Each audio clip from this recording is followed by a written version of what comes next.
toutes choses. Nous te remercions puisque tu nous as donné cette merveilleuse occasion dans ta présence. Nous voulons réellement passer ce temps dans ta présence et nous voulons que tu nous donnes quelque chose à ce que nous avons déjà, Seigneur. Puisses-tu descendre ce soir et te manifester dans cette assemblée et que nous puissions voir Jésus-Christ de nouveau sur la terre dans les êtres humains, Père. Viens me purifier, me sanctifier et parle à travers nous, Seigneur, écarte l'humain du chemin. Assiste-moi, c'est aussi mon interprète. J'abandonne l'auditoire entre tes mains, que seul le Saint-Esprit demeure et règne ici. Au nom du Seigneur et Sauveur Jésus-Christ. Amen. Nous saluons ce soir au nom du Seigneur Jésus. C'est pour moi encore un privilège d'être au milieu de vous et vous parler. Vous avez constaté que c'est le ministre Rubin qui est en train de prêcher. Mais il est souffrant, il ne peut pas prêcher. C'est pourquoi notre pasteur nous a demandé de revenir.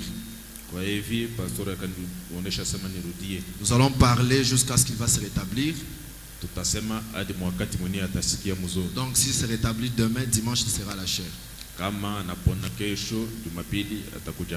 Et pour ce soir, aujourd'hui c'est exactement le 7 mai. Depuis que Dieu avait donné la commission à William Branham, c'était le 7 mai. Ça fait exactement 75 ans. Et s'il arrivait que nous puissions parler le dimanche,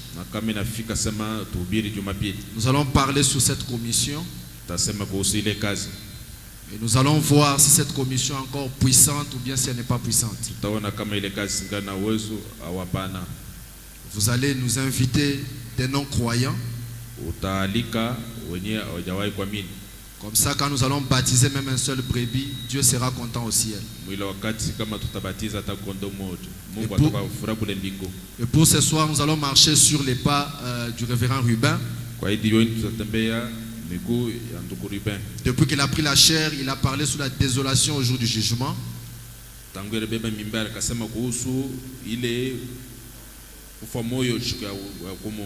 Et si on n'avait pas réunion de prière mercredi, je pense qu'il aurait introduit autre chose. Mais je pense que je vais suivre ces pas ce soir. Dans la même pensée qu'il avait les dimanches. Et s'il arrivait que les dimanches nous puissions parler, on va prendre une autre pensée des choses. Mais pour ce soir, nous allons nous tenir debout pour lire la parole. Nous allons ouvrir nos Bibles dans Apocalypse chapitre 20. Nous allons commencer à partir du 11e verset. Et nous allons nous arrêter au 15e. Nous lisons au nom du Seigneur Jésus-Christ. Puis je vis un grand trône blanc. Et celui qui était assis dessus. La terre et les ciels s'enfuirent devant sa face. Et il ne fut plus trouvé de place pour eux. Et je vis les morts, les grands et les petits, qui se tenaient devant le trône. Des livres furent ouverts. Un autre livre fut ouvert. Celui qui est le livre des vies. Et les morts furent jugés selon leurs œuvres, d'après ce qui était écrit dans ces livres. La mer rendit les morts qui étaient en elle. La mort et le séjour des morts rendirent les morts qui étaient en eux. Et chacun fut jugé selon ses œuvres. Et la mort et le séjour des morts furent jetés dans les temps de feu. C'est la seconde mort, les temps de feu. Quiconque ne fut pas trouvé écrit dans les livres de vie fut jeté dans les temps de feu. Que Dieu bénisse le tout de sa parole. Je vais ajouter Matthieu chapitre 11. Depuis, nous allons lire que le 12e verset. Tutasoma paka mstari wa 12. La Bible dit, Biblia inasema hivi. depuis le temps de Jean-Baptiste jusqu'à présent, Asema kutokea wakati wa Yohana Mbatizaji le royaume des cieux est forcé. ufalme wa mbingu ni wa nguvu. Et ce sont les violents qui s'en emparent. Ni watu wa nguvu ndio bekoningiamo. Dans la pensée du révérend Ruben depuis le dimanche, Mwazo ya mhubiri Ruben tokea Jumapili il nous parlait de la désolation au jour du jugement. alikuwa anatonesha kuhusu kufa moyo siku ya hukumu. Et dans sa pensée, il nous montrait Mwazo lake alikuwa anatonesha que les gens qui seront déçus au jour du jugement, asema watu wenye watakufa moyo siku ya hukumu ce ne sont pas les contrebandiers d'alcool, haiko wale wenye kupika pombe, ce ne sont pas ceux qui jouent au jeu d'argent. haiko wale wenye kucheza michezo ya Mais fedha, frère Branham dit que ce sont ces gars et ces femmes qui viennent à l'église. lakini ndio wanasema hao wanaume na wanawake wenye wanakuja En kanisa. lisant ces deux écritures, Mkusoma ile maandiko mbili j'ai un petit sujet que j'ai intitulé ce soir, ni kuna dili kidogo yenyewe inaipanga hii jioni. qui ne sera pas déçu au jour du jugement? Nani ashitakufa moyo siku ya hukumu? C'est une question que nous nous posons ce soir. Ni ulizo tu tunajiuliza hii jioni. C'est vrai qu'il y aura un jugement pour les morts, Ni kweli kutakuwa hukumu kwa dunia, et un jugement aussi pour les vivants. hukumu pia kwa wale walikuwa naishi. Et frère Branham a dit Na ndio kwa maana nasema que le jugement aura lieu asema hukumu itakuwako, parce que ce soir elle a déjà commencé ici. kwani hii jioni inesha kuanzisha hapa. Le prophète dit que tout part par un processus comme on a vu avec vous. Nabii anasema yote kunaenda polepole mkati fulani vile tunaisha kuona. Si nous parlons du jugement, Kama tunasema kuhusu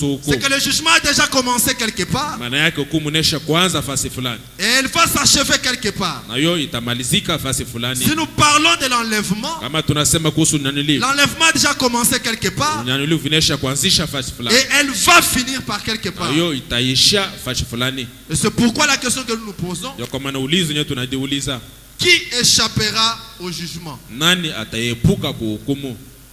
Dans l'Apocalypse chapitre 20, Ufunuo sura ya 20 c'est Jean qui est en train de parler. ni Yohana ndio kunasema Il fut ravi dans l'esprit au jour du Seigneur. yeye bekamubeba mwile siku ya Mungu. Et il était en train de voir les choses à venir. Yeye alikuwa naona vitu vyenye vitakuwa Et Dieu l'a ouvert les yeux. na Mungu akamfungula macho. Jean a commencé à voir les choses qui doivent arriver. Yohana akaanza kuona vitu yenye inapasha fika. Lorsqu'il arrive à l'Apocalypse chapitre 20, Wakati anafika Ufunuo sura ya 20, Jean commence à nous parler du jugement. Yohana anaanza kutonesha kuhusu Le hukumu, jugement du trône blanc. hukumu ya kiti cha enzi Il dit nyeupe. que j'ai vu les morts, Asema naona wafu, les grands et les petits, asema wakubwa hata wadogo qui se tenaient devant le trône. wenye walikuwa wanaisha shimama mbele ya kiti cha Des enzi. livres furent ouverts. Vitabu vikafunguka Et un autre livre fut na ouvert. kitabu kingine bakakifungula, C'est lui qui est yenye kuwa le livre de vie. yenye kuwa kitabu Et cha les uzima, morts furent jugés selon les œuvres. na wafu wakahukumu kufuatana na matendo. Chacun est jugé selon les œuvres. Kila mtu anahukumiwa kufuatana na Parce que matendo. Frère Branham dit que le jugement est sévère. Kwani ndugu wanasema hukumu ni mkali, Nous ne devons pas prendre cela à la légère. tuwezi kuibeba na kusula. De la même manière Namna moja qu'il y aura la désolation au jour du jugement, yenye kutakuwa kufa moyo siku ya hukumu, ce ne sont pas les prostituées qui seront déçus, haiko wakahaba watakufa moyo, ni ces gens qui jouent au jeu de cartes. wale watu wenye kucheza michezo ya Mais karta, ceux qui seront déçus, lakini wale watakufa c'est moyo ceux qui viennent à l'église ni wale wanakujaka kanisa pensant qu'ils sont sauvés. bene kuwaza sema wanesha okolewa. Chacun sera jugé selon ses œuvres. Kila mtu atahukumiwa kufuatana na matendo yake. Lorsque Jean a vu la vision, Wakati Yohana kaona ile ono, il a dit yeye akasema, que j'ai vu des livres ouverts. asema nakaona vitabu vyenye De la kufunguka. même manière que Jean avait vu la vision Namna moja Yohana kaona ile ono d'un ange puissant en Apocalypse 10. ya malaika mkubwa wa Ufunuo 10, Et Apocalypse 10 est accompli aujourd'hui. na Ufunuo 10 inesha timilika C'est leo. de la même manière qu'Apocalypse 20 va s'accomplir. Namna moja Ufunuo 20 napasha fika. Parce que frère Branham a dit Kwani ndugu mama nasha sema, que Dieu tiendra toujours sa parole. asema Mungu ya atashikaka paka neno Et lake. tout ce qu'il a dit Yote anesha sema finira toujours par s'accomplir. itafikaka tu. Qui échappera au jugement? Nani ataepuka Le kuhukumu? jugement sera sévère, mes frères. Hukumu itakuwa mkali wa ndugu. Comme nous allons le voir ce soir. Vile tutaiona Dans jioni. question et réponse numéro 2. Muswali na maulizo namba 2. Du 23 août 64. Tarehe 23 mwezi wa 8 mwaka Au point 64. 233, il dit. Unukta 233 anasema. Il dit ceci. Anasema hivi. Après les 1000 ans, Anasema kisha miaka 1000. point 233. Nukta 233. L'église, Anasema kanisa. les tièdes, les tièdes, Wavuguvugu Tout ce qui est en dehors de l'épouse élue yote inakuwa nje ya bibi harusi mwenye kuteule passera par la tribulation. itapita mu mateso makubwa. Ils ne ressusciteront pas à la première résurrection. Bo abata ufufuka mu ufufuko wa kwanza. Il est en train d'expliquer le livre d'Apocalypse. Yeye kunaeleza pa kitabu cha Ufunuo. Il explique qui passera par la tribulation Anaonesha nani atapitia mu mateso et qui makubwa ne passera pas par la na tribulation. nani ashitapitia mu ile mateso. Le reste des morts Asema wafu wenye kubakia ne vécut pas pendant 1000 ans. abataishi mu ile miaka 1000. Ce sera seulement l'épouse élue prédestinée. Itakuwa paka bibi harusi mwenye kuteule. Ce que Dieu s'est choisi. Yenyewe Mungu anesha kuchakuliwa. Qui sont-ils, frère Branham? Ni wanani ndugu Branham? Il dit je ne sais pas. Asema sijue. Je ne peux pas vous dire qui c'est. Siwezi kumionesha wale watu ni wanani. Mais je sais qu'ils vont être là. Lakini najua sema boba atakuwa Parce que pale. le Seigneur l'a dit. Kwani Bwana anasema. Voyez-vous? Mnaona? Ce sont ceux qui s'élèveront au-dessus de la tribulation. Ni wale watashimama juu ya ile mateso makubwa. Mais les autres passeront par la tribulation. Lakini hao wengine watapitia mu ile mateso. Il montre que l'épouse ne passera pas par la tribulation. Anaonesha sema bibi harusi ashitapitia mu ile mateso makubwa. Mais la vierge folle doit passer par la tribulation. Lakini bikira mbumbafu atapitia mu ile Alors mateso. les justes entreront dans les milléniums Na pale watu wenye haki wataingia mtalo wa mwaka pour y vivre pendant 1000 ans. wa kuishi kadiri miaka 1000.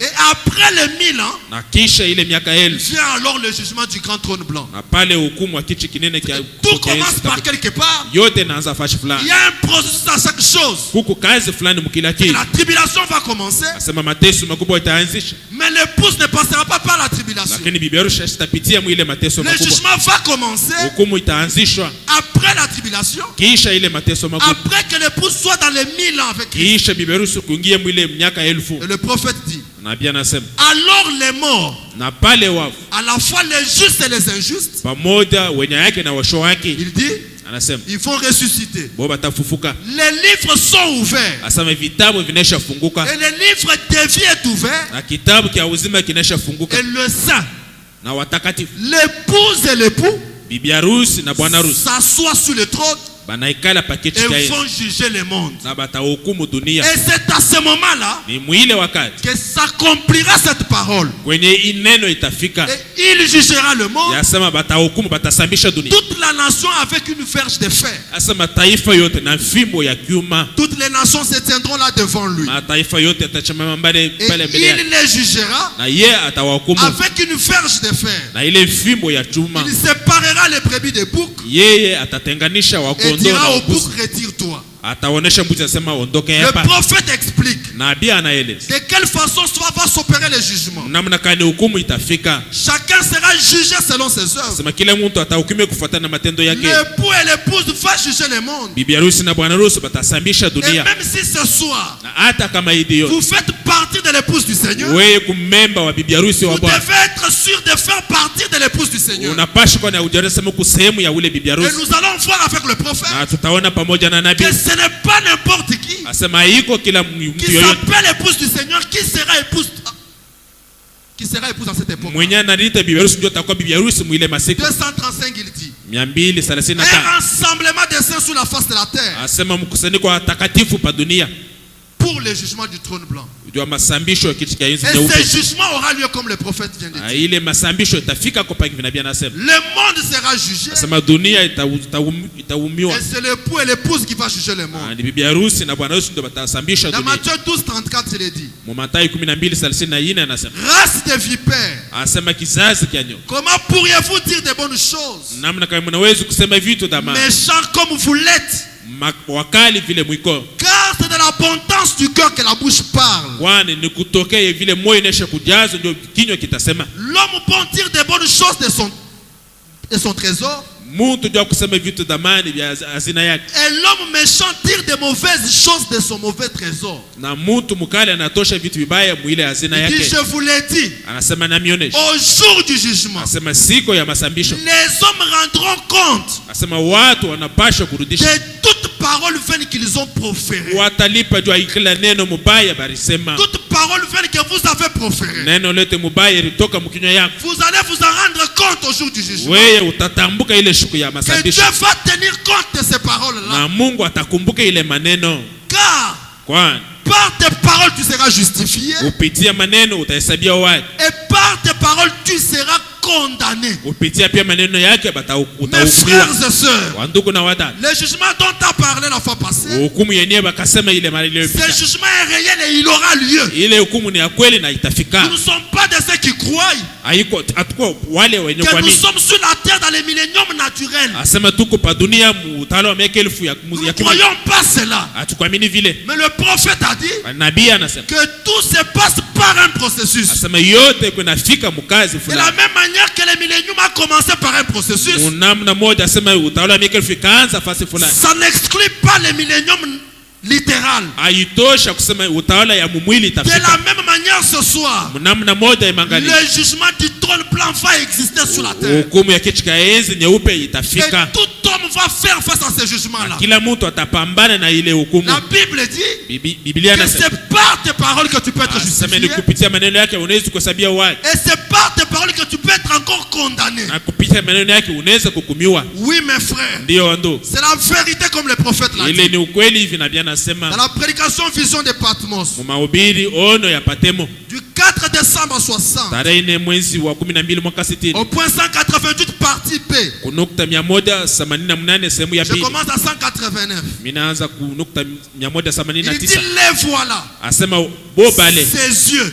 macho yao. Et souvenez-vous un jour, Na kumbukeni siku moja. ses yeux qui furent embués de larmes, Asema hii macho nayo ikalia. ses yeux seront là au jugement. Hii macho itakuwa pale ile siku ya hukumu. Ils sont comme des flammes de feu Asema wewe kusema miote kuna ngana. parcourant toute la terre. Wewe kuna tembea dunia mzima. Et rien ne se passe sans qu'il ne le sache. Na hakuna kitu kitafika bila bo kujua. Les mêmes yeux de Dieu Ile macho moja ya Mungu. qui regardent parcourant la terre. Yeye kunaangalia fasi yote pa dunia. Ses yeux voient toutes choses qui se passent sur la terre. Macho yake naona kile kitu kenye kufika pa dunia. Le prophète dit que c'est enregistré Nabii anasema banesha kuishika fachi fulani. parcourant la terre, Kunazunguluka dunia. observant chaque mouvement, Kuangalia kila tendo. percevant chaque pensée, Mwenye kupokea kuona kila wazo. sachant tout ce que vous faites. Mwenye kujua kile kitu kenye Le kunafanya. Seigneur Jésus-Christ, Na Bwana Yesu Kristo, le Dieu Tout-Puissant, Mungu mwenyezi. sous cette forme-là qu'il est au ciel, Mwile umbu yenye kunayo kule kumbingu.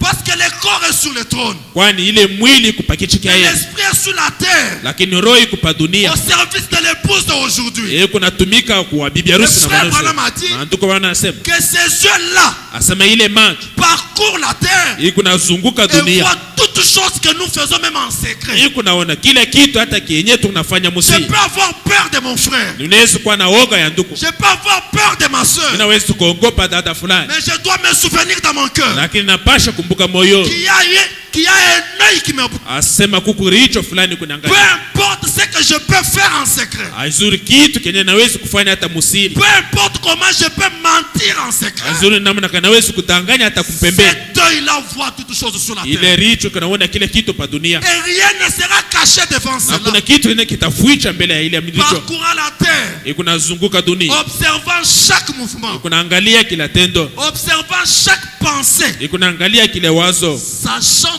tout ce que vous faites. Wenye kujua kuona kile kitu kenye Les mnafanya. intentions du cœur, Mania ya moyo. ce que vous avez l'intention de faire, Yenye kunatafuta kufanya. il sait tout là-dessus. Yeye anajua kila kitu pale juu. Dieu Mungu sait toutes choses, mes frères. anajua kila kitu wa ndugu. David a dit dans les psaumes, Daudi akasema mzaburi. il dit, oh Père, Akasema oh baba, tu es assis là aux cieux. wewe nesha kale kule Tu mbingu. regardes le Fils de l'homme sur la terre. Unaangalia mwanadamu pa dunia. Et tu observes les voies des hommes. Lakini unaangalia manjia ya wanadamu. Et injuste, comme le prophète a dit, Na mwaki vile nabii il anasema. a dit qu'injuste, Asema mwenye haki il fera tout de son mieux yeye atafanya nguvu yake yote pour mener la vie comme il faut, ili aishi vile inafaa. sachant que Christ Jésus Yenye kujua sema Kristo est Yesu. en train de l'observer, mes frères. Yeye kuna mwangalia wa ndugu. Aujourd'hui, mes frères, dans nos églises, Leo wa ndugu makanisa yetu.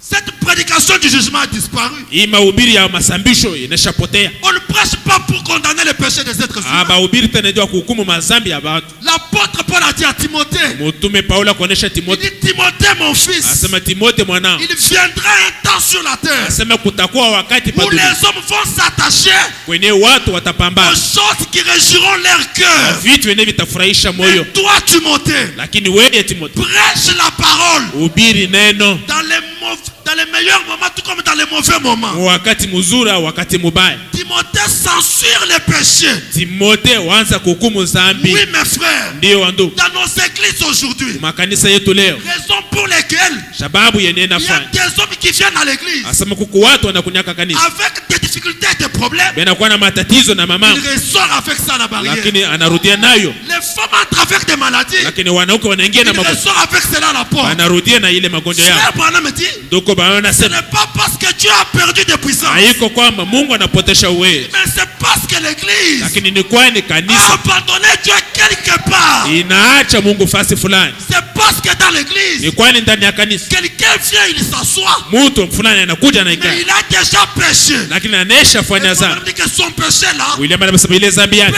empêcher la bénédiction de son voisin. inawezi kuzuia kuzuia baraka ya ndugu yake. Ndoko bana nasema Il a dit que nous devons avoir des prédicateurs asema tunapaswa kuwa na ubii qui vont prêcher la parole wenyewe watahubiri neno sans grain de caoutchouc à la main. bila kufuchika kitu hata Qui moja. appelleront les chats par son nom. Yenyewe bataita kitu kila kitu kwa jina lake.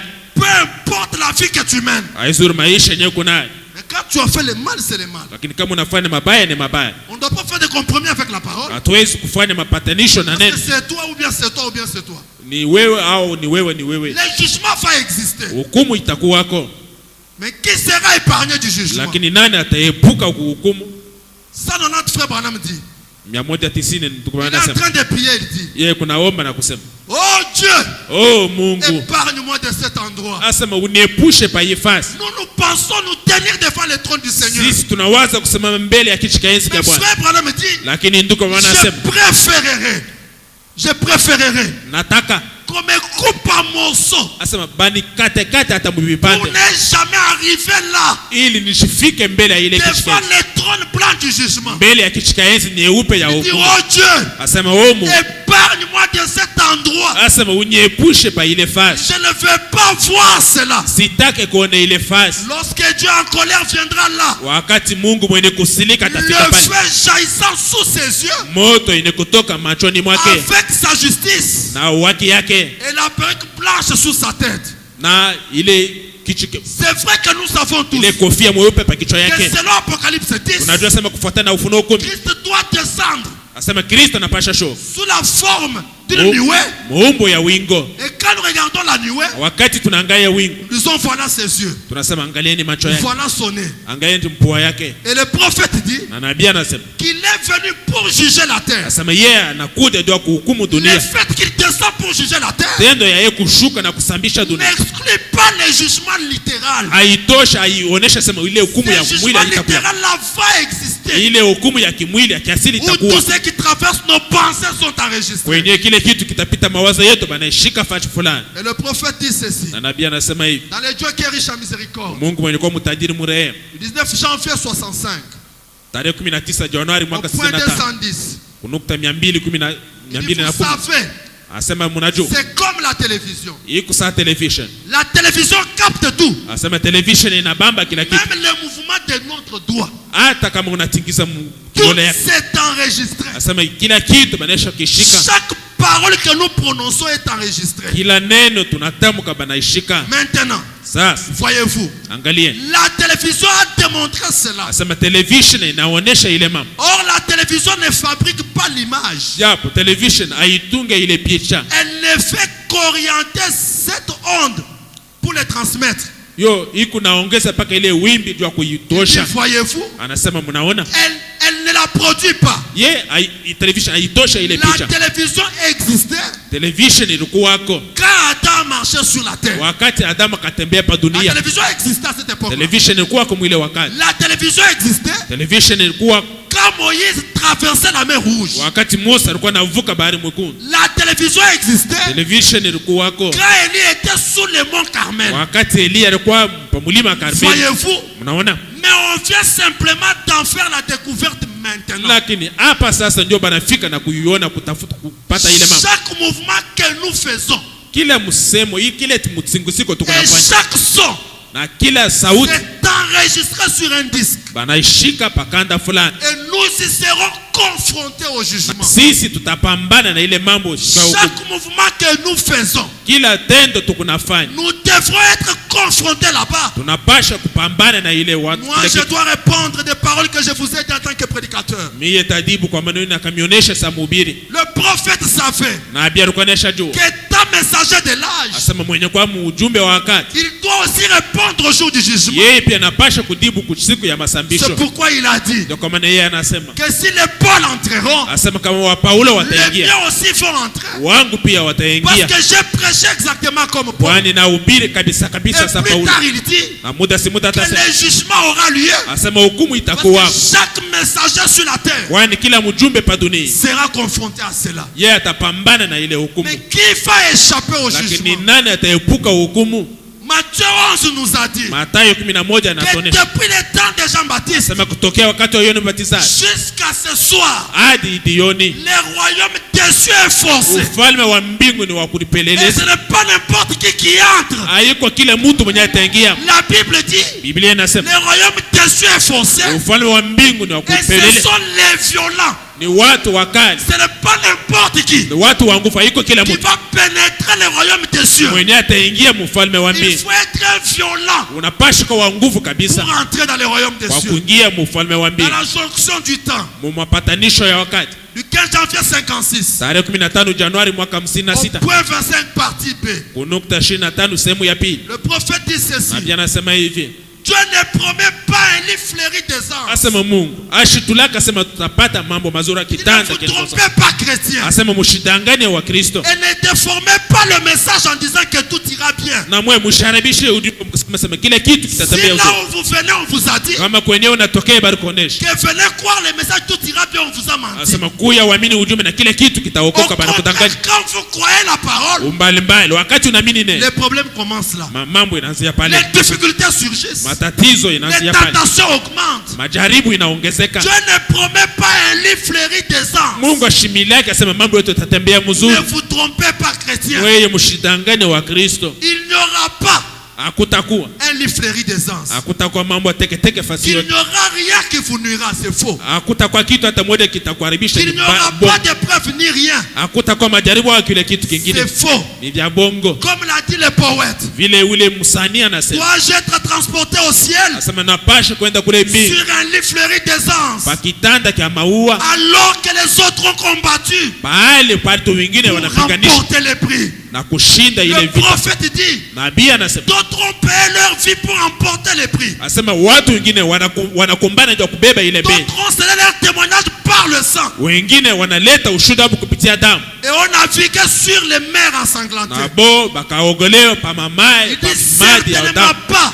Asema hakika Dieu ne promet pas la facilité, Mungu ashimili yake mambo teketeke, mais il promet la grâce lakini yeye analaka pour neema endurer chaque épreuve. kwa kupita mkila jari. Dieu ne promet pas la facilité, Mungu mes ashimili frères. yake mambo teketeke, Les royaumes des cieux, ufalme wa mbingu pour échapper au jugement, kwa kuepuka hukumu. ce n'est pas quelque chose de facile. Haiko kitu teketeke, Mais nous devons travailler tous les jours lakini tunapasha tumika kila siku pour échapper au jugement qui arrive. kwa kuepuka ile masambisho itakuja. Oui, mes frères, Ndio wandugu, c'est la vérité, le jugement aura lieu. ni ukweli, masambisho itakuwa. Dieu ne promet pas un lit fleuri des anges. Mungu ashimili yake asema mambo yote Mais yataokoka, Dieu promet la grâce lakini Mungu anaadia asema neema surmonter les épreuves. kwa kukubali ile Dans majaribu. l'église et sa condition. Mkanisa na hali yake, Au paragraphe 8, le prophète dit, kipindi cha 8 nabii anasema, il dit qu'il en est de même anasema iko vile vile du salut. ile mambo inaangalia na Il en wokovu, est de même du salut. ni vile vile kwa kuangalia na wokovu. C'est un sacrifice complet. Asema ni kujitolea kwa kweli, Ce n'est pas un jeu, frère. haiko michezo wandugu. Ça s'appelait chrétien. Udita asema De Mkristo mener la vie comme il faut. kuishi maisha vile inafanya, Ce n'est pas facile, mes frères. haiko nyepesi wandugu. Il dit qu'il en est de même. Il en est de même du salut. Asema ni mambo moja moja kwa ile inaangalia na C'est wokovu, un sacrifice complet. ni kujitolea kabisa. Oui, frère Roy. Ndio ndugu Roy, Vous voyez? unaona, C'est un sacrifice que vous devez faire tous les jours. asema ni kujitolea, unapasha fanya kila siku Quelque chose kitu fulani que vous devez faire pour vous approcher de Dieu. kenye napasha kufanya ndio kukaribia na Mungu, Et je sais na najua que c'est un sacrifice pour vous tous ce matin. Asema ni kujitolea kwa kila mtu juu yenu. D'être assis ici. Kuikala hapa. D'autres ne sont pas venus. Wengine hawakuja. Au moment pour venir au culte, wakati ni akuja kukanisa, beaucoup de clients ont commencé à venir. Wateja wa mingi wanaanza L'autre a dit que je suis fatigué, je ne viens pas. Mwingine anasema naisha choka shitaenda. L'autre a dit que j'ai tort, comme le pasteur n'est pas là, je ne viens Mwingine pas. anasema nipumzike mbele vile pastor ana.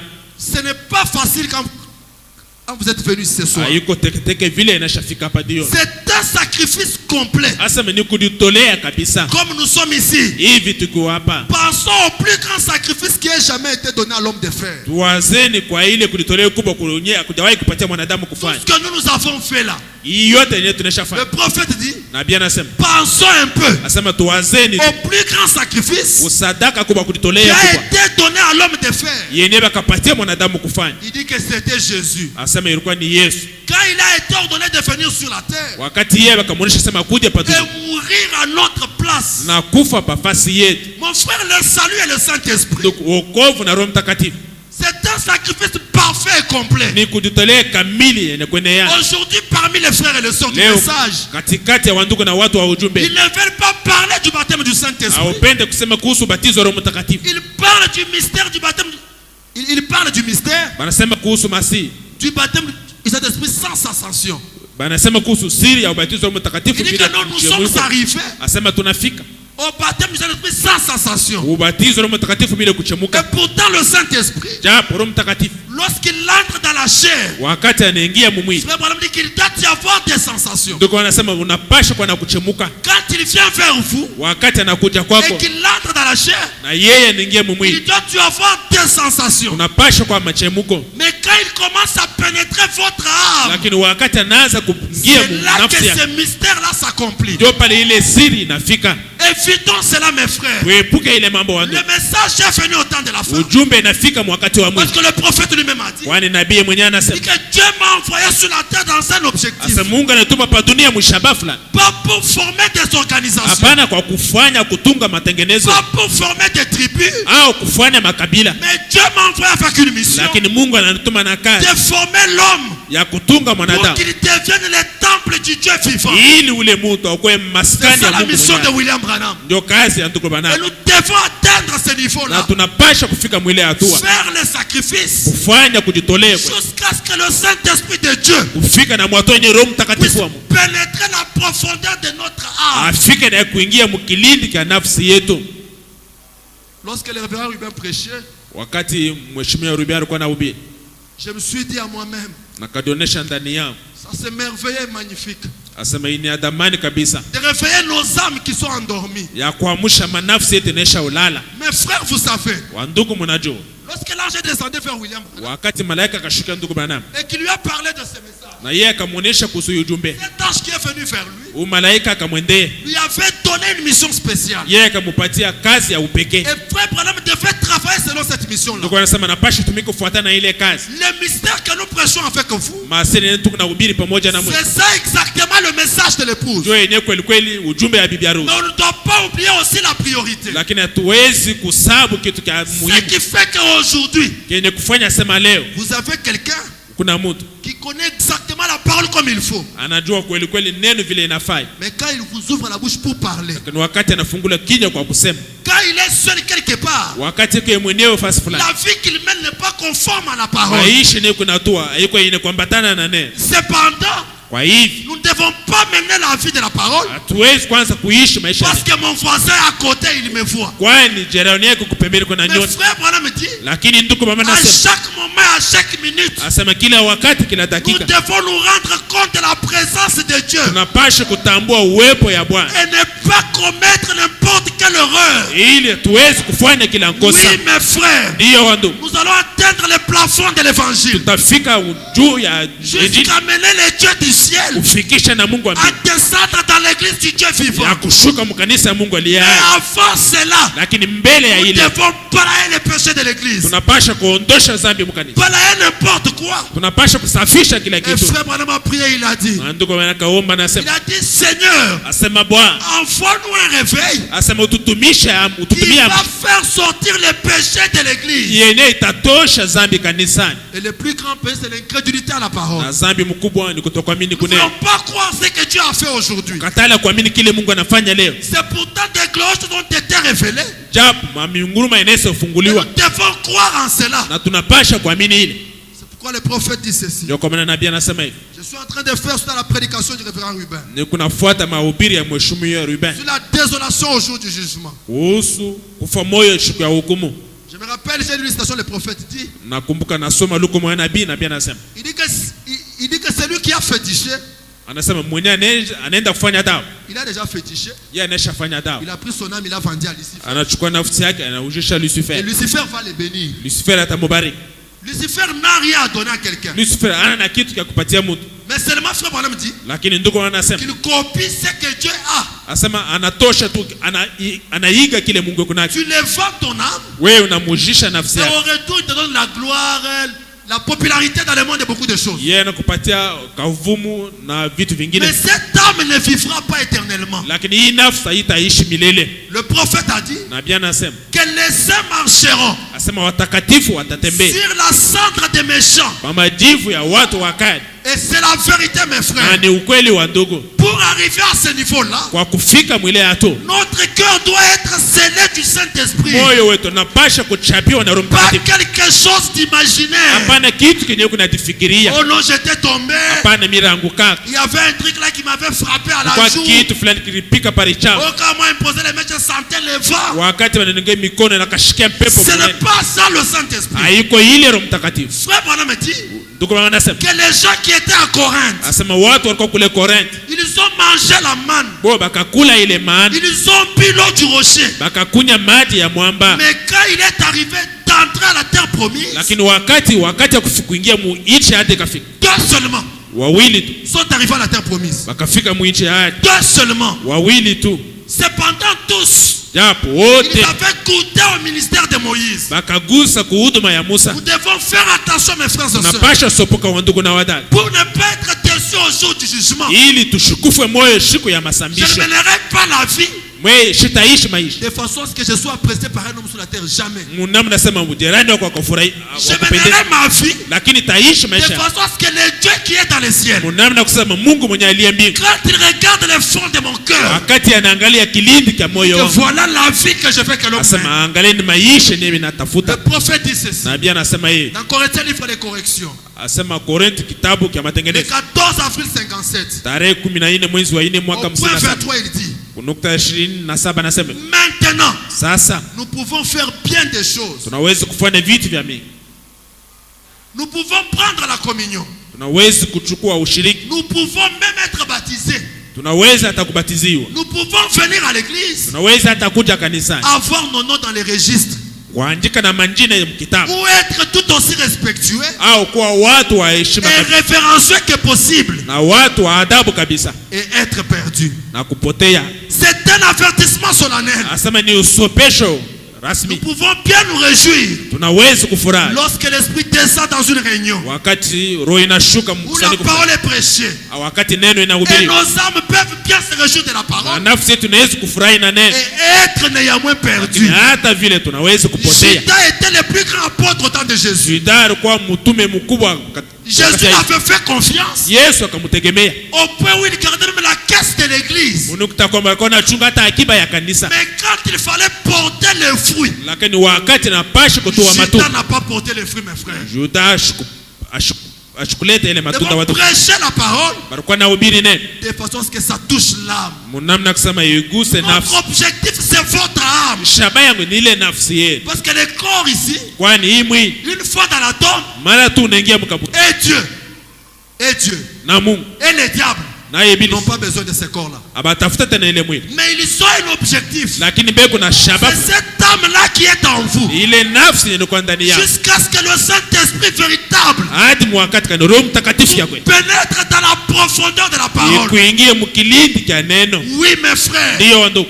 nous sommes au temps temps du baptême du Saint-Esprit, Jukumu wakati ya ubatizo wa mtakatifu. plus que celui qui avait Pierre, Kuliko ile Petro alikuwa nayo. plus que celui qui avait Jean, Kuliko ile Yohana alikuwa nayo. mais celui que nous avons reçu, Lakini yenyewe tunaisha pokea. depuis que toi tu l'as reçu, Tokea ile siku yetu mpokea. nous ne voyons rien. Atuone kitu hata moja. Mais cependant, Pierre à son époque, Lakini Petro mwile wakati wake. quand il a vécu la parole, Wakati yeye akashinda et que l'Esprit est venu sur lui, na roho ikakuja juu yake. nous avons vu des grandes choses être manifestées dans sa vie. Tukaona mazawadi kuonekanika maisha yake. L'ombrage de Pierre guérissait les malades. Hapa ile kimvuri cha Petro kilikuwa inaponya wagonjwa. C'était le fruit du baptême juste au milieu d'eux. Ilikuwa matendo ya Roho Mtakatifu katikati Nous yao. pouvons tout faire et être perdus. Si tunaweza kufanya yote lakini Nous kupotea. pourrions être très religieux. Tunaweza kwa watu wa kijini kabisa. Nous pourrions même nous sentir condamnés Tunaweza hata kunishika wenye en kuhukumiwa. achetant de la nourriture les dimanches.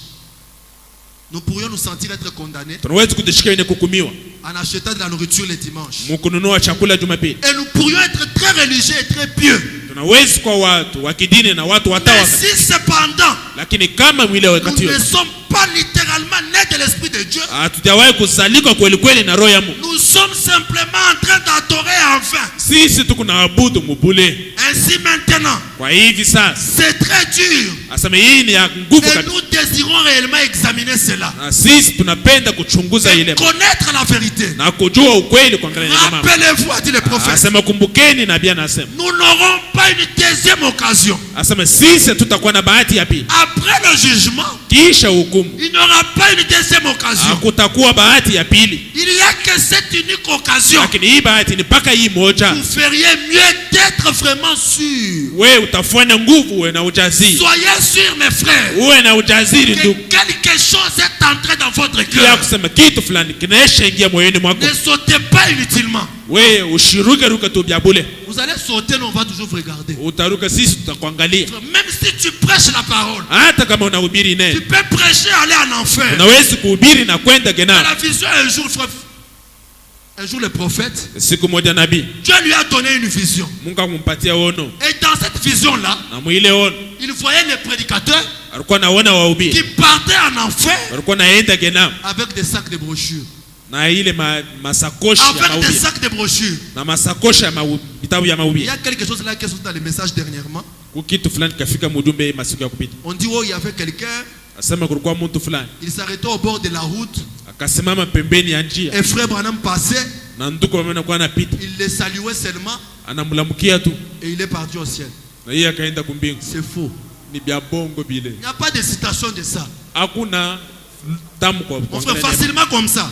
paka hivi na mwepesi yote. Le prophète a dit, Nabii anasema nous n'allons pas au ciel sur un lit fleuri des anges. hatuwezi kwenda kumbingu bakitanda kama ua. Je m'arrête doucement au bord de la route. Nashimama tu njiani. Bonjour frère Branham. Asema ndugu mama jambo. Demain je vais pas vivre ma vie comme il faut. Na naenda kuishi vile ninafanya. Bonjour frère Branham. Jambo ndugu Branham. Et après je pars au ciel. Na kisha naenda kumbingu Jamais. ya bongo. Nous n'irons jamais au ciel comme ça. Hatutaendaka kumbingu vile. Quelqu'un a fait cette déclaration. Mtu fulani akafanya ile Je tamko. l'ai suivi, donne-moi la citation. Na kamfuata sema unapatia ile Ça tamko. n'existe pas, c'est un mensonge. Aikala yake iko ni bongo. Le Saint-Esprit nécessite des sacrifices. Roho Mtakatifu ni kujitolea. Nous devons être sûrs Tunapasha kuwa na que ujasiri. quelque chose est entré là à Ya l'intérieur. kusema kitu fulani kinaisha ingia mule Où ndani. tu peux marcher par toi-même. Au unaisha kutembea kupitia Et il y mwenye. a une expérience Mwenye kuwa na onjo sur fulani. laquelle tu peux t'accrocher. Onjo yenyewe unaweza kupambana Et nayo. dire que moi je suis un fils de Dieu. Na kusema mie ni mtoto wa Mungu. Pour éviter la douleur au jour du jugement. Kwa kuepuka kufa kwa moyo shikamasa. Israël en Égypte. Israeli kule Misri. Du 25 mars 53. 25 mars 53. Tarehe 25 mwezi wa 3 mwaka 53. Au point ça ici s'il dit. Kipindi 106 Vous anasema. dites, Asema munasema. bien gloire à Dieu. Asema mzuri Je utukufu kwa suis Mungu. sauvé parce que j'ai cessé de boire. Nesha kukolewa kwani naacha kunywa Dis pombe. gloire à Dieu. Asema utukufu kwa Mungu. J'ai un frisson dans les dos. Asema niko na Un petit frisson là dans les dos, tu dis que tu es sauvé. niko na machemuko mkongo kwa ile Un unasema vent unashika. impétueux. Un vent impétueux. Asema mpepo fulani ananipiga. Et puis ça m'a frappé au visage. Pepo fulani ya nguvu ikanipiga kuuso. Il dit, croyez-vous cela? Asema mnaamini vile? Bien sûr, a dit le prophète. Hakika nabii anasema vile. Mais je vais d'abord voir Lakini napenda mbele kuona d'où vient ce vent impétueux et puissant. ile mpepo ya munene inatokea Ça wapi? peut être le diable qui l'a envoyé sur vous. inaweza ukaibilisha na nitumia juu yako. Parce que des fois nous prions. Kwani sasa zingine tunaomba. Pensons que Dieu a répondu mais c'est le diable qui a répondu. Tunawaza sema ni Mungu ndio anajibu lakini ibilisi ndio anajibu. Nous devons savoir. Tunapasha juu. Comment discerner si c'est Dieu ou pas. Namna gani kufafanua asema huyu ni Mungu au hapana. Un frère impétueux m'a frappé. Pepo fulani ya nguvu inanipiga. Non mes frères. Hapana wandugu. Acceptons toute la parole. Tuichikeni neno lote. Jésus a regardé Jean-Baptiste. Yesu kaangalia Yohane Mbatizaji. Jean-Baptiste baptise-moi. Yohane Mbatizaji unibatize. Jean-Baptiste dit non, je ne peux pas te baptiser. Yohane Mbatizaji anasema siwezi kukubatiza. Je ne suis pas digne. Mie sistahili. De délier même les courroies de ta chaussure. Ya kufungula tamankamba ya viatu yako. Jésus regarde Jean-Baptiste, il le dit. Yesu anaangalia Yohane Mbatizaji na kumuonesha. Jean-Baptiste. Anasema Yohane Mbatizaji. Accomplissons toute justice. Anasema tufanyeni kila uhaki. Prêchons toute la parole. Tuhubiri kila neno. Ne refusons pas le Saint-Esprit. Tushikatale Roho Mtakatifu. Parce que c'est très important. Kwani ni ya muhimu d'avoir cela dans notre cœur. Kuwa na ile ndani ya moyo. Et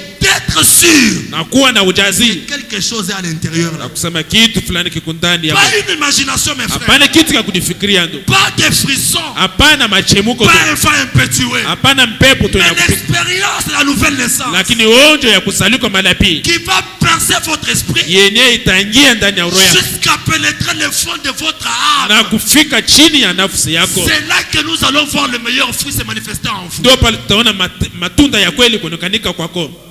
Il y a même des prédicateurs qui n'ont pas le Saint-Esprit mes frères. Huko atawahubiri haona na Roho Mtakatifu. C'est pourquoi on a du n'importe quoi à la chair. Ndio kama leo tuko na kila kitu pa mimbani. Le manque du Saint-Esprit. Asema kukosa Roho Mtakatifu. Judas lui-même. Asema Judas yeye mwenyewe. Il a prêché sans le Saint-Esprit. Yeye kahubiri bila Roho Mtakatifu. Les dons que vous avez. Ile zawadi uko nayo.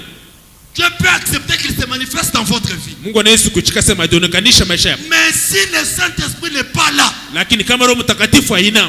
C'est pourquoi vous voyez un prédicateur, il va en voyage missionnaire. Ndio kwa maana utaona mhubiri anaenda usafiri ya kazi. Naona wami. Il va dans des villages pour prêcher et dans des villes. Anaenda mamiji na mvijiji kwa kuhubiri. Mais quand il revient sur la ville, lakini wakati anarudia kwake, il est infirme.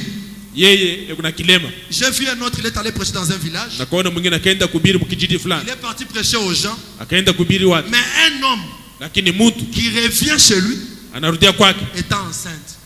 Mwenye kuwa na mimba. Un homme. Mwanaume. Quelque chose de réel qui est arrivé. Kitu cha kweli kinafika. Il est allé prêcher la parole. Anaenda kuhubiri neno. Par manque du Saint-Esprit. Lakini mkukosa kwa Roho Mtakatifu. Par manque de la nouvelle naissance. Mkukosa kuzaliwa mara ya pili. Il est parti défier les démons. Yeye akaenda kufezea pepo mchafu. Les démons du village ont dit tu es venu nous importuner, tu vas voir. Pepo ya kijiji mwana shona kwa kutuchezea utaona sasa. Un homme est venu enceinte. Mwanaume anarudia na mimba. On voit le ventre gonflé. Banaona tumtumbo inavimba. Qu'est-ce qui ne va pas? Ni nini aendeke? Le ventre, le ventre. Asema tumbo tumbo. Dans l'hôpital on dit qu'il y a un enfant. Il y a un enfant. Ça fait rire mais ça fait mal. Il fallait qu'un ancien, inabidi asema mzee fulani, un ancien puisse l'imposer les mains. Mzee mweke mikono. On autorise à un docteur de l'opérer. Bapatie docteur fulani mamlaka ya kupasulia. On enlève ce truc là dans son ventre. Batosha kile kitu mtumbo yake. Et il vit aujourd'hui. Na leo kuna il a arrêté de prêcher jusqu'à ce jour-là. Anaacha na kuhubiri tangia ile siku. Vous qui voulez prêcher la parole. Mwenye mnapenda kuhubiri. Vous voulez prendre le plateau de l'évangile. Wewe mnapenda kubeba bakora ya Injili. Madame dit souvenez-vous. Donc wanasema kumbukeni. Là-bas en Afrique. Asema kule Afrika. Il y a des sorciers qui vous défient sur les champs. Huko wachawi na kumfezea pale pale. Vous devez être sûr. Na mnapaswa kuwa na ujasiri. De savoir sur quoi vous vous tenez. Ya kujua sema naisha shimamia wapi. Sinon vous allez fuir les champs de mission. Ama iko vile utatoroka mkiwaza kwa pasha. Nous vous demandons ce soir. Tunadiuliza idio. Vous qui voulez rejoindre le voyage missionnaire. Mwe benye mnatafuta kwanza kuhubiri. Si vous voulez venir prêcher la parole. Kama mnapenda kwa kuhubiri injili. Soyez sûr. Uwe na ujasiri. Qu'en dehors du don qui est en vous. Ya kusema kutosha tu ile zawadi ino kwa Dieu vous a aussi donné le Saint-Esprit. Mungu anakupatia pile Roho Mtakatifu. Le Saint-Esprit. Roho Mtakatifu. Ce n'est pas quelque chose d'imaginaire. Haiko kitu cha kujifikiria. Non mes frères. Hapana wandugu. C'est une nouvelle expérience. Sema ni uonjo fulani. Où tu peux te tenir et dire. Wewe unaweza kusimama na kusema. Oh Dieu souviens-toi. Oh Mungu kumbuka. Que ces jours-là. Na kusema ile siku. Tu es descendu dans mon cœur. Wewe ukashuka moyoni mwangu. Sous la forme du Saint-Esprit. Umbo ya Roho Mtakatifu. Frère Branham lui-même a dit. Ndio kwa mwenyewe anasema. Que ces jours-là. Asema ile siku. Je me suis agenouillé. Nakapiga magoti. Dans l'assemblée des hommes de couleur. Nakapiga magoti mkusanyiko kwa watu wote. Nalia. Et les larmes coulaient de mes joues. Machozi yalikuwa yanatelemuka pa macho. On m'a imposé le main. Bakaniwekea migoni. Pour recevoir le Saint-Esprit. Kwa kupokea Roho Mtakatifu. Qui dit ça? Nani anasema Frère Branham. Ndugu Branham. Qui à sa naissance Yenye kukusanyika kwa le feu est descendu. asema nguzo la moto kashuka. Mais il doit passer par la nouvelle naissance. Lakini anapasha kupita mkusanyiko kwa mara. Marie la mère de Jésus. Mariamu mama yake yeye. Elle est passée par là. Yeye anapitia pale. Que le Saint-Esprit Ili Roho Mtakatifu descende au fond de son cœur. ishuke moyoni mwake. Vous voyez une femme? Naona mke fulani au mwanaume. Je ne sais pas comment j'ai tombé devant cette femme là. Sijui namna gani naanguka mbele ya ule Je mke. ne sais pas, je ne sais pas. Sijui. Mon frère, tu ne sais pas. Hapana ndugu ujue. Et viens prendre la toxine. Lakini kuja ubebe dawa. Tu vas voir des femmes même nues, ça ne te fera rien. Uende wanauka hata bila wao kitakufanya Le kitu. problème c'est la nouvelle naissance dans le cœur. Mambo ni kuzaliwa mara pili ndani ya moyo. Il y a des gens Kuko watu qui sont chrétiens parce qu'ils sont pauvres. kuko beko wa Kristo kwani beko wa mashikini. Donne-lui seulement $5,000. Umpatie tu 5,000 ya dola. Tu lui dis commence même à travailler. Mwisho anza atakutumika. Le christianisme va terminer. Il Ukristo est chrétien parce qu'il est pauvre. Ukristiani taisha. Yeye ni Mkristo kwani ni mashikini. Il a le Saint-Esprit parce qu'il n'a rien. Kuna Roho Mtakatifu kwani ana kitu. À la prédication. Mahubiri. Notre position en Christ. Msimamo yetu ndani ya Kristo. Le 16 janvier 55. Tarehe 16 Januari mwaka 21 il dit. Nukta 21 anasema. Aux fidèles en Jésus-Christ. Asema kwa waaminifu ndani ya Yesu Kristo. Cette lettre est adressée à ceux-là. Asema hii barua tunawaandikia wale. Au monde extérieur. Asema hapana kwa dunia hii. Ce n'est pas un sermon. Haiko mahubiri. Ici Paul ne prêchait pas à ceux qui n'étaient pas sauvés. Hapa Paulo ashukua na hubiri kwa wale hawajawahi kuokolewa. Il prêchait à ceux-là. Alikuwa na hubiri kwa wale. À ceux qui étaient sauvés. Kwa wale walikuwa nesha ukolewa. À ceux qui étaient appelés à sortir. Kwa wale walikuwa nesha ito kutoka. À ceux qui étaient séparés. Kwa wale walikuwa nesha kuditen. À ceux qui étaient mis à part. Kwa wale walikuwa nesha kuweka mpembeni. Maintenant, Sasa c'est à ceux qui sont en Jésus-Christ. asema ni C'est à ceux qui sont en Jésus-Christ kwa wale wenye kwa ndani ya Yesu qu'il Kristo. adresse cela. Kenye anatumia hii La position du croyant en Christ. msimamo ya Mkristo. Christ ne rencontrera les croyants. Kristo atakutana hapa na Le croyant ne peut adorer Christ asema muaminifu anaweza que kumwabudu Kristo. lorsqu'il est placé positionnellement en Christ. Na kama tuanesha kushimama ndani ya Kristo. Il dit que je ne pense pas que vous avez saisi cela. Il répète. Shiwaza sema mnashikela anarudia. Laissez-moi l'exprimer autrement. Asema munyacha kuionesha namna hiyo. Regardez. Asema angalie. Un croyant ne peut pas adorer. Muaminifu hawezi kuamini. Et il n'a pas le droit d'adorer. Ana na haki ya kuamini, ya kuabudu. Aucun homme n'a le droit d'adorer. Hakuna mtu hata mmoja kuna haki ya kuabudu. Le Seigneur, Bwana, s'il n'est pas dans le corps de Jésus-Christ. kama yeye ana mwili ya Bwana Yesu Kristo. Mes frères, Wandugu, nous connaissons avec vous tunajua pamoja la na mwe. véritable adoration au temps de la fin. Mabudu ya kweli wakati wa mwisho. C'est s'adorer devant cette photo. Asema ni kuabudu mbele yake. Mais tu n'as pas le droit d'adorer ici. Lakini huna na haki ya kuabudu hapa. Si tu n'es pas dans le corps du Seigneur. Kama huna ndani ya mwili ya Bwana. Il dit personne. Asema mtu hata mmoja. Ne saviez-vous? Mnajua vile? Si nous avions le temps de revenir en arrière. Kama tuko na wakati ya kurudia nyuma kidogo. Et de prendre les lois à ce sujet. Na kuchukua ce serait magnifique. Itakuwa ya damani. Tu n'as pas le droit d'adorer. Hauna na haki ya kuabudu. Si tu n'es pas dans le corps de Jésus-Christ. Kama una mwili ya Bwana Yesu Kristo. Dans le corps du Seigneur, c'est le baptême du Saint-Esprit. Mwili ya Bwana Kristo ndio batizo Roho Mtakatifu. Personne Mtu hata mmoja ne peut être exaucé s'il n'est pas là. hawezi kujibiwa kama ana mule mwili. C'est pourquoi nous prions. Ndio kwa maana tuko nao. Nous ne sommes pas exaucés. Atupate jibu. Nous connaissons le mystère de l'invocation. Tunajua siri ya kuabudu, ya Nous kuita. connaissons comment invoquer le Seigneur aujourd'hui. Tunajua namna gani kualika Bwana leo. Mais quand nous allons pour l'invoquer, Lakini wakati tunaenda juu kumwabudu. c'est pourquoi les démons ont dit à ses enfants. Ndio kwa maana wapepo mchafu Les wale watoto. fils de Séva. Wale watoto saba wa Nous Sefa. connaissons le Dieu que Paul prêche. Tunajua Mungu mwenyewe Paulo kuna Nous hubiri. connaissons Paul. Tunajua Paulo mwenyewe. Mais je ne vous connais pas vous. Lakini mie shimidiwe. Les esprits savent Ile mapepo yanashajua. qu'il y a le Saint-Esprit ou pas. Nani kuna Roho Mtakatifu? Alors faites attention Haina pale sopoke. de défier n'importe quel esprit. Mshifeze mpepo yoyote. Nous sommes au temps de la fin. Kwa wakati wa mwisho. Et en Afrique où nous prêchons, Na kwa hiyo Afrika mwenyewe il y a tunaishi. beaucoup d'esprits impurs même ce soir. Kwa mpepo mchafu ya mingi hata ndio. Beaucoup sont ici. Ya mingi Ils kwa nous ouvrent les yeux, ils nous regardent. beko nafungula macho na Un kutangalia. démon a la capacité Pepo mchafu kuna uwezo. de regarder dans ton cœur Ya kuangalia moyo yako et voir s'il y en a ou pas. na kuona kama uko mtakatifu au hapana. Et s'il n'y en a pas, Na kama yina il y a des limites.